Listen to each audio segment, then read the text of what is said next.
And the banks of the river were very different than they appear today. They were lined with warehouses and lumber yards and factories. Now, because we have a very flat area here and we did not have a very good sewage system, things that were made along the banks of the river and not used often ended up in the river.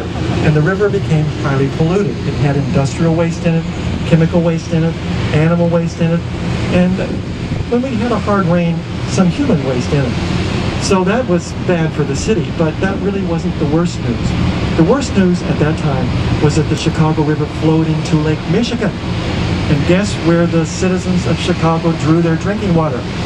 From Lake Michigan. So on occasion, the people who lived in Chicago were drinking their own sewage, which if you've ever tried, I don't recommend. It makes you sick. People were dying, and the city knew something had to be done.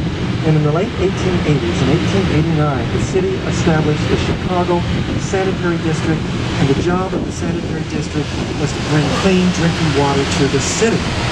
They knew that the water in Lake Michigan was literally clean. It was the Chicago River that was the problem.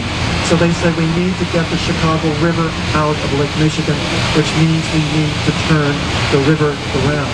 Now I'm going to pause again as we go under Norris Bridge and tell you the rest of the story on the far side.